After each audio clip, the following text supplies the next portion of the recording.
மக்களுக்கு நீங்கள் சொல்லும். புரட்சி தலைவர் வழியில் வந்தவர் புரட்சி கலைஞர் விஜயகாந்த். இது இரண்டு தலைவர்களுமே சொந்த பணத்தை மக்களுக்கு செலவு செய்த தலைவர்கள். புலி 8 அடி பாய்ச்சா குட்டி 16 அடி பாயும்பாங்க. நான் ஆணவத்துல பேசுறேன். நிச்சயமா எங்க அப்பாவோட ஆசையை நிறைவேற்றதுக்கு நான் 16 32 அடி கூட பாயறதுக்கு தயாரா நான் இருக்கிறேன். ஆனா அது வாய்ப்பு கொடுத்தாதான் நான் நிரூபிக்க முடியும். அவர் இல்ல, கேப்டன் புதைக்கப்படுற கோடிக்கணக்கான மக்கள் மனசில் விதைக்கப்பட்டிருக்கிறார். இன்னைக்கு இந்த தொகுதியில எய்ம்ஸ் மருத்துவமனை வரணும். நான் ஆர்கிடெக்ட், நான் படிச்சிருக்கேன். கட்ட முடியலன்னா நான் டிசைன் பண்ணி நான் கூட ஒரு பில்டிங் கட்டிட்டு தயாரா இருக்கேன். துளசி கூட வார்த்தை மாறினாலும் மாறும், ஆனா கவசி கூட வார்த்தை மாற மாட்டான். சொன்னதுதான் நிச்சயம் அவங்களுக்காக உழைக்க சேவை செய்ய தயாரா இருக்கிறேன்.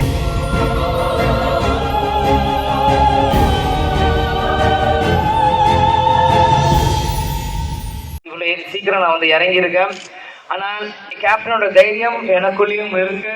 அது எங்க அர்த்தத்துல எங்க அப்பா எனக்கு கொடுத்தது. ஆனா அந்த வெறும் தைரியத்தை வைத்து இந்த தேர்தல் நான் சந்திக்க முடியாது. அந்த தைரியத்தை இப்போ கூட மக்களாக நீங்கள் இந்த நேரத்தில் உங்க அன்பும் ஆதரவும் முரசுக்கு கொடுக்கும் போதுதான் என்னால் இங்க ஜெயிக்க முடியும். நான் அவங்களுக்கு கேட்டுக்கிறேன். அதனால மக்களாக நீங்கள் உங்கள் அன்பும் ஆதரவும் முரசுக்கு கொடுக்கணும் அப்படின்னு நான் கேட்டுக்கிறேன். இன்னைக்கு கேப்டன் எப்பவுமே சொல்லுவார், இந்த மக்களை தங்க தட்டை வச்சு தாளாட்டணும் அப்படின்னு எங்க அப்பா சொல்லிட்டே இருப்பாரு. நிச்சயம் இந்த விருதுநகர் வாக்காளர் பெருமக்களை தங்க தட்டை வச்சு தாளாட்ட நான் தயாரா இருக்கிறேன். கேப்டன் சொல்லி இலக்கணமா நீங்கள் ஒரு முறை முதலுக்கு வாக்குகளை கொடுக்கணும். கொடுத்தாதான், ஏன்னா ஒரு இளைஞன் ஒரு படித்தவன் இன்னைக்கு வந்து உங்க வீட்டுல இருக்க பையன் வயசு தான் எனக்கும் இருக்கும். நான் ஒன்னும் ஒரு 50-60 வயசு இல்ல, 30 வயசு தான் எனக்கு. இன்னைக்கு நான் வந்து இங்க இருக்கும்போது எனக்கும் பல ஆசைகள் இருக்கு, எல்லாமே எனக்கும் இருக்கு. ஆனால் எல்லாத்தையுமே ஒரு ஓரமா தள்ளி வச்சுட்டு எங்க அப்பாவோட கனவை நிறைவேற்ற இன்னைக்கு இந்த கூட்டணி ஜெயிக்கணும். அதுக்காக மக்கள் முன்னாடி வந்து நீங்க நிக்கிறேன்னா அது மக்களுக்கு நீங்கள் உங்க ஆதரவு நீங்க கொடுக்கணும். அதே மாதிரி இளைஞர்கள் எத்தனையோ பேர் இன்னைக்கு வாய்ப்பு தேடி சுத்திட்டு இருப்பாங்க. அம்மா எனக்கு அங்க போயிட்டு வாங்க, வாய்ப்பு கிடைக்கல, நான் ஏங்கிட்டு இருக்கேன் எல்லாமே கேட்டுட்டு இருப்பாங்க. அந்த மாதிரி என் தந்தை தாய் ஸ்தானத்தில் இந்த மக்களை வச்சு நானும் ஒரு இளைஞனா உங்க முன்னாடி கேட்கிறேன், இந்த ஒரு வாய்ப்பை எனக்கு நீங்க கொடுங்க. நிச்சயம் நான் நிரூபிச்சு காமிக்கிறேன் என்னன்ட்டு. ஏன்னா வாய்ப்பு கொடுத்தாதான் உங்களுக்கு தெரியும் என்ன நாங்க பண்ணுவோம். ஏன்னா 2 முறை நீங்க காங்கிரஸ் வேட்பாளர் வாக்குகளை கொடுத்தீங்க.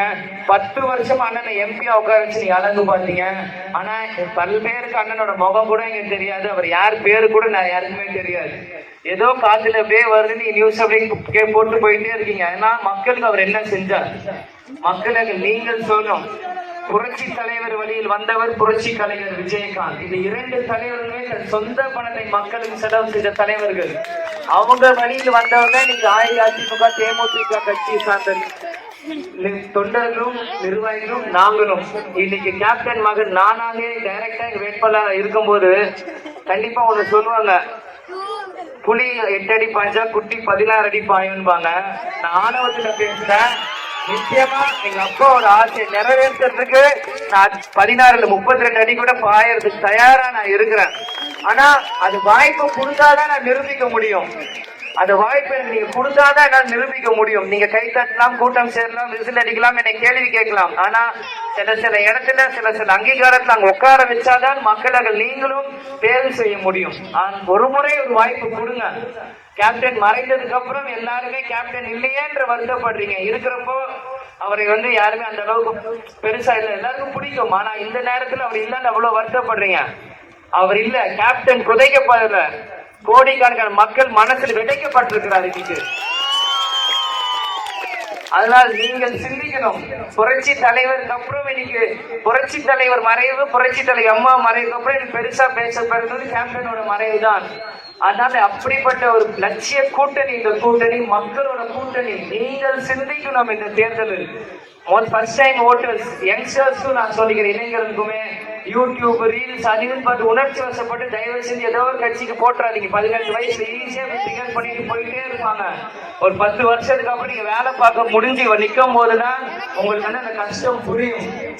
அதுக்கு ஒரு பிரதரா உங்களுக்கு அட்வைஸ் பண்றேன். இன்னைக்கு வந்து எல்லார் கையிலுமே போன் இருக்கு, எல்லாருமே நீங்க எல்லாமே நீங்க பாக்குறீங்க, எக்ஸ்போஷர் நிறைய இருக்கு. சிந்திச்சு செயல்படுங்க. இன்னைக்கு 18 வயசு இருக்கு ஒரு இளைஞனுமே இந்த நாட்டை தலையெழுத்து மாட்டிக்கிற ஒரு சக்தி இருக்கு. ஒரு இளைஞர் நீங்களும் சிந்திக்கணும் இந்த நேரத்தில். அதனால அவங்க சொல்றாங்க, இவங்க சொல்ல யாரும் சொல்ல, உங்களுக்கு ஃபர்ஸ்டா நீங்க சாப்பிடுறீங்க, உங்களுக்கு யார் ஒரு மாற்றம் கொடுப்பாங்க, ஒரு சேஞ்ச் இருக்குன்னு நீங்க நினைங்க. அந்த மாதிரி இன்னைக்கு நான் ஒரு பிரதரா வந்து நிக்கிறேன். உரிமையோடு இந்த மக்களை கேட்பேன். நீங்க முரசுக்கு கொடுங்க, ஒரு வாய்ப்பை கொடுங்க, நான் நிரூபிச்சு காமிக்கிறேன். அதனால இதே தொகுதியில தங்கி இங்கே உங்களுக்கு சேவை செய்ய நான் தயாரா இருக்கிறேன். உங்க எல்லாருக்குமே தெரியும், மதுரை வீடு இருக்கு, அருப்புக்கோட்டை இடம் இருக்கு, இங்கே தங்கி நான் செய்ய தயாரா இருக்கேன். எங்க அம்மாட்ட நான் சொல்லிட்டு தான் வந்தேன், சென்றுவா வென்றுவா. நாங்க எந்த தடையும் எனக்கு போடல. ஆனால் மீண்டும் மீண்டும் சொல்றேன், இந்த தொகுதியில எய்ம்ஸ் மருத்துவமனை வரணும். நான் ஆர்கிடெக்ட், நான் படிச்சிருக்கேன். கட்ட முடியலன்னா நான் டிசைன் பண்ணி நான் கூட ஒரு பில்டிங் கட்டி தர தயாரா இருக்கேன். ஃப்ரீயா பேஷன் பிளஸ் ப்ரொஃபஷன் சேர்ந்துட்டே இருக்கிறது, வேலையை முடிச்சுட்டு போயிருந்தனால மக்கள் நீங்கள் சிந்திக்கணும் எல்லாருமே. அதனால சீக்கிரமாக அனைத்து அடிப்படை வசதியிலிருந்து உங்கள் பிரச்சனை என் பிரச்சனை போல் உங்கள் குரல் என் குரலாக கண்டிப்பாக பாராளுமன்றத்தை ஒதுக்கும் நான் சொல்லிக்கிறேன். அதனால ஏதோ வந்தேன் போனேன் பேசினேன் மட்டும் தயவு செஞ்சு யாரும் நினைக்காதீங்க. ஏன் இதை சொல்றேன்னா, துளசி கூட வாசம் மாறினாலும் மாறும், ஆனா துளசி கூட வாசம் மாற மாட்டான். சொன்னதுதான் நிச்சயம் அவங்களுக்காக உழைக்க சேவை செய்ய தயாரா இருக்கிறேன்.